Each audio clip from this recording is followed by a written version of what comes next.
UP police भर्ती प्रक्रिया को लेकर जेसीपी की प्रेस कॉन्फ्रेंस। पुलिस भर्ती में गड़बड़ी करने वालों पर आजीवन कारावास और 1 करोड़ रुपए तक का जुर्माना होगा।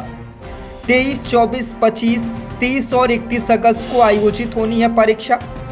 बिना जांच के कोई अभ्यर्थी परीक्षा केंद्र में नहीं हो पाएगा दाखिल। आरक्षी भर्ती परीक्षा की तैयारी पूरी, ग्रैंड रिहर्सल से परखा। मजिस्ट्रेट, सेक्टर मजिस्ट्रेट, कक्ष निरीक्षक से वार्ता कर दिए निर्देश। प्रत्येक अभ्यर्थी के एडमिट व आधार कार्ड की गहन जांच होगी। 81 परीक्षा केंद्रों पर 10 पालियों में अभ्यर्थी देंगे लिखित परीक्षा। लिखित परीक्षा में शामिल होने वाले 39,072 अभ्यर्थियों की होगी जांच। लोकल इंटेलिजेंस यूनिट परीक्षा केंद्रों के आसपास रहेंगे सक्रिय। अभ्यर्थी सिर्फ पेन, प्रवेश पत्र और पहचान पत्र को ही ले जा सकेंगे अंदर। महिलाओं की चेकिंग के लिए महिला पुलिस कर्मियों को लगाई गई ड्यूटी पर। परीक्षा पूर्ण होने तक कोई भी अभ्यर्थी व नियुक्ति कर्मी केंद्र से बाहर नहीं जाएंगे। कोई भी इलेक्ट्रॉनिक डिवाइस परीक्षा केंद्र के अंदर नहीं जा सकेगी। प्रत्येक केंद्र में सीसीटीवी की रिकॉर्डिंग को स्टोर करके रखा जाएगा। रेलवे, मेट्रो, बस स्टेशन और टैक्सी स्टैंड पर यातायात पुलिस तैनात। परीक्षा केंद्रों के आसपास भी लगाई गई यातायात पुलिस की ड्यूटी। 5 ड्रोन टीमों और सीसीटीवी से रखी जाएगी परीक्षा पर पैनी नजर। आरक्षी भर्ती को लेकर कमिश्नरेट पुलिस कड़ी परीक्षा के लिए तैयार। गड़बड़ी करने वाले अभ्यर्थियों पर लगेगा आजीवन परीक्षा न देने का प्रतिबंध। बाहर से आने वाले अभ्यर्थियों के रहने की भी व्यवस्था की गई है।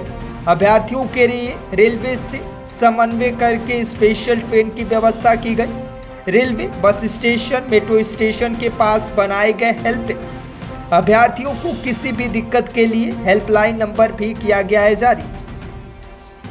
जो अग्रिम पुलिस कार्रवाई है वो की जाएगी। महत्वपूर्ण बात यह है कि जिनको परीक्षा का प्रवेश पत्र दिया गया है उनको परीक्षा से वंचित न हो सकें, इसलिए 3 स्तरीय उसमें भी व्यवस्था की गई है।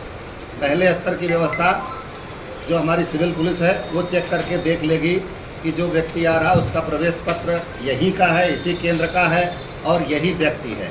लेकिन इतने स्तर से कार्य नहीं हो रहा है, उसका फ्रेस्किंग चेकिंग करके यह सुनिश्चित किया जा रहा है कि उसके पास कोई अनुचित साधन या किसी प्रकार का डिवाइस या इलेक्ट्रॉनिक ऐसा कोई उपकरण उसके पास स्थापित न रह सके। उसके लिए अभिसूचना इकाई की टीम पुलिस के टीम के साथ लगाई गई है। अब आता है परीक्षार्थियों के वेरिफिकेशन, आइडेंटिफिकेशन का काम। ये खाली मौखिक आइडेंटिफिकेशन न करके उसका इलेक्ट्रॉनिक आइडेंटिफिकेशन स्थापित किया जा रहा है, जिसमें कि 2 स्तरीय जांच प्रक्रिया की जा रही है। एक, जो विद्यार्थी आधार कार्ड ऑथेंटिकेटेड हैं, जिनका आधार कार्ड पहले से हो चुका है, जुड़ चुका है, उनको बायोमेट्रिक से जैसे अंगूठा लगाएंगे उनका सीधे चेहरा और डिटेल आ जाएगा। 1 सेकंड में वेरीफाई हो जाए, उनको तत्काल परीक्षा केंद्रों में, कक्षों में ले जाया जाएगा। जिनका आधार कार्ड ऑथेंटिकेटेड नहीं है, ऐसे लोगों के लिए दूसरी लाइन लगाई जा रही है, जिसमें कि उनको बायोमेट्रिक पर अंगूठा लगाते उनका केवाईसी स्थापित हो रहा है अथवा नहीं, इसकी तत्काल जांच हो जाएगी। यदि केवाईसी ओके है तो आधार कार्ड वाले की तरह वो सीधे कक्ष में जा सकते हैं। दे आर बोनीफाइड कैंडिडेट्स, उनको बोनाफाइड मांग लिया जाएगा। दूसरा, बोनीफाइड में अगर किसी टेक्निकल रीजन से बायोमेट्रिक बंद हुआ अथवा कोई और बात आई या कुछ भी दिक्कत आती है तो उसकी भी व्यवस्था की गई है। उनके पास दूसरा आईडी कार्ड, जैसे आप चुनाव में जाते हैं तो आपके पास पासपोर्ट होना चाहिए, ड्राइविंग लाइसेंस और भी जो आपकी व्यक्तिगत आपकी आइडेंटिटी को स्थापित करे कि आप ही परीक्षार्थी हैं, उनको सुनिश्चित करने की व्यवस्था की गई है। और इसके बाद अगर लगता है कि हमारे बायोमेट्रिक में भ्रम हो रहा है तो उस आधार पर ये मानते हुए कि पासपोर्ट का धारक है, ये अमुक व्यक्ति है, उसका सेक्टर मजिस्ट्रेट और केंद्र व्यवस्थापक दोनों लोग प्रोविजनल सर्टिफिकेट तत्काल जारी कर देंगे, जिससे किसी हालत में सही परीक्षार्थी को वंचित ना होना पड़े। ये केंद्र की त्रिस्तरीय व्यवस्था है और हम केंद्र पर जो प्रश्न पत्र है वो सेक्टर मजिस्ट्रेट्स के माध्यम से कोषागार से केंद्र पहुंचा रहे हैं यथा समय। इसका आशय है कि प्रश्न पत्र सेक्टर मजिस्ट्रेट ले जाएगा, स्टेटिक मजिस्ट्रेट को देगा, यानी मजिस्ट्रेट ही प्रश्न पत्र ले जा रहा है और मजिस्ट्रेट ही दे रहा है, जिससे कि अभिरक्षा की शुचिता बनी रहे। वो जानबूझ के ऐसा किया गया भर्ती बोर्ड द्वारा, जिससे कि मजिस्ट्रेट जिम्मेदार नियुक्त हो, वो मजिस्ट्रेट अपनी कस्टडी में रखे, सही समय से मजिस्ट्रेट को दे, फिर मजिस्ट्रेट केंद्र व्यवस्थापक को देगा, जिससे बीच की जो श्रृंखला है उसकी शुचिता लगातार बनी रहे। इसी तरीके से कोषागार पे गोपनीय सामग्री जो आदि है उसको रखरखाव के लिए 3 स्तरीय व्यवस्था की गई है। एक जिसमें की है कि कोषागार जो है उसको डबल लॉक सुरक्षा गार्ड से संरक्षित किया गया, स्ट्रेंथन किया गया, जिससे कोषागार में बिना किसी अनुमति के कोई प्रवेश न करे। बाकायदे लॉक बुक रखी गई है, जैसे आप लोग परिचित होंगे चुनाव की प्रक्रिया में बैलेट बॉक्स सुरक्षा के लिए लगती है। उसके अलावा उसकी फायर सेफ्टी का इंतजाम किया गया है और 24 घंटा फायर सेफ्टी का स्टैटिक ड्यूटियाँ लगाई गई हैं कि क्योंकि कागज़ है तो कागज़ की सुरक्षा के लिए फायर सुरक्षा की व्यवस्था पूर्ण रूप से की गई, उसका सर्टिफिकेशन किया जा रहा है। इसके अलावा इसी स्तर पर इलेक्ट्रॉनिक सेफ्टी का इंतजाम किया गया है कि उसकी इलेक्ट्रॉनिक सुरक्षा बनी रहे, उसके इलेक्ट्रॉनिक कम्युनिकेशन से बिजली के तारों आदि के कोई किसी कारण से उसमें कोई प्रकार का नुकसान न हो, उसके लिए भी ड्यूटियां लगाई गई हैं। 24 घंटा वॉच किया जा रहा है। तीसरे स्तर की व्यवस्था है जिसमें एक इस पूरी संपूर्ण अवस्था के बाहरी व्यवस्था के रूप में स्थानीय पुलिस फोर्स और पीएससी इत्यादि की व्यवस्था की गई है, जो 24 घंटा उस पर निगरानी रख रहा है। संपूर्ण व्यवस्था के प्रभारी के रूप में श्री अशोक कुमार सिंह एडिशनल डीसीपी को कोषागार की सुरक्षा व्यवस्था में लगाया गया है। संपूर्ण व्यवस्था को माननीय जेसीपी महोदय द्वारा स्वयं पर्यवेक्षण किया जा रहा है, चाहे वो परीक्षा केंद्र की व्यवस्था हो अथवा कोषागार की व्यवस्था हो अथवा विभिन्न स्तरों से जो पुलिस बल प्राप्त हो रहा है उसका समन्वय स्थापित करने की। इस पूरी प्रक्रिया में 81 केंद्रों पर 81 केंद्राध्यक्ष और लगभग कम से कम 25 की संख्या में वहाँ विभिन्न कर्मचारी जो केंद्र की व्यवस्था में लगे हुए हैं, परीक्षा संपन्न कराने के कक्ष निरीक्षक से लेकर के। इसी तरह से बायोमेट्रिक सुरक्षा के संदर्भ में प्रत्येक केंद्र के लगभग 810 बायोमेट्रिक सुरक्षा कर्मी लगाए गए हैं, जो बायोमेट्रिक से जांच करके उसकी सुरक्षा करेंगे। बाहरी पुलिस के इंतजाम में जो महत्वपूर्ण केंद्र हैं, जो बड़े केंद्र हैं जहां ज़्यादा विद्यार्थी हैं 960 के करीब, उन सेंटरों पर एक एसीपी रैंक का अधिकारी लगाया गया है जो 24 घंटा परीक्षा को अपने नियंत्रण में संपन्न कराएगा।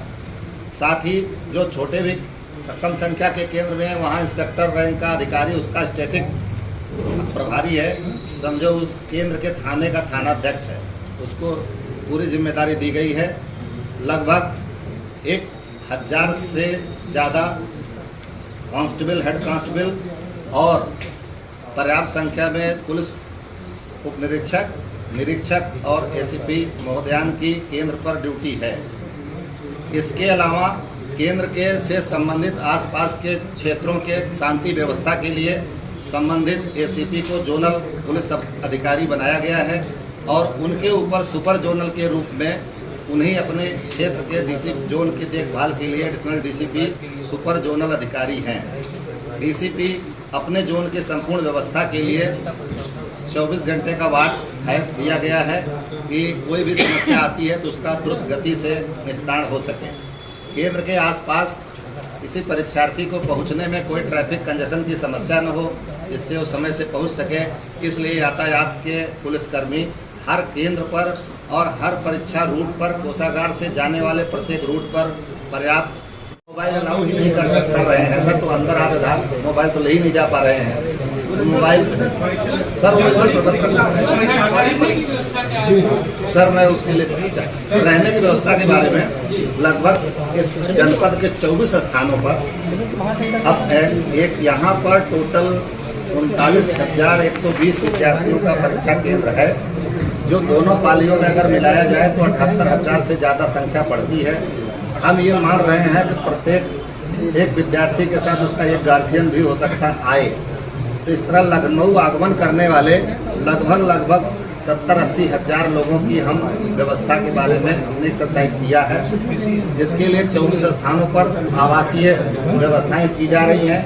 जो लोग अपने घरों पर अपनी व्यवस्था में जाना चाहते हैं, रेलवे स्टेशन पे से बस अड्डे से उनके जाने रोक टोक के लिए कोई व्यवस्था नहीं है, वो चले जाएं।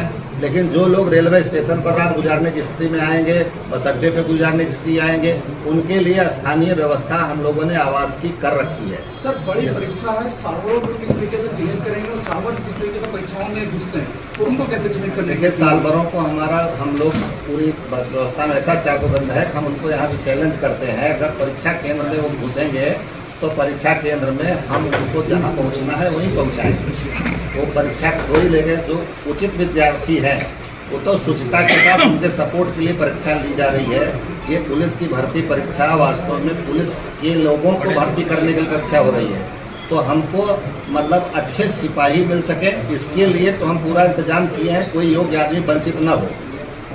लेकिन अगर कोई इस तरह का संदिग्ध व्यक्ति प्राप्त होता है तो हम उसको गेट के चेकिंग के माध्यम से ही रेक्टिफाई करके उसके ऊपर नियंत्रण रखते हैं। सर, जो एग्जाम देने आएंगे सर, उनको कितने घंटे, क्योंकि तमाम मानकों से उनको गुजरना पड़ेगा, कितने घंटे पहले पहुंचना होगा? सर, जो विद्यार्थी परीक्षा करने के लिए आए हैं उनको हम लगभग 8 बजे से 9 बजे से 8 बजे से प्रवेश देने का प्रक्रिया प्रारंभ कर रहे हैं। बायोमेट्रिक के जरिए जो चिन्हित किए जा रहे हैं, इसमें साइबर क्राइम की नजर ज़्यादा बढ़ गया है। साइबर से बचने के लिए भी क्या कुछ इंतजाम रहेंगे इस दौरान बायोमेट्रिक? सर, आप ऐसे महसूस करिए कि लखनऊ पुलिस में जितने भी प्रकार के विभाग हैं, साइबर क्राइम सेल, क्राइम विभाग, PCRB, NCRB, सबको एक साथ स्टैंड बाई हम लोग करके रखे हैं।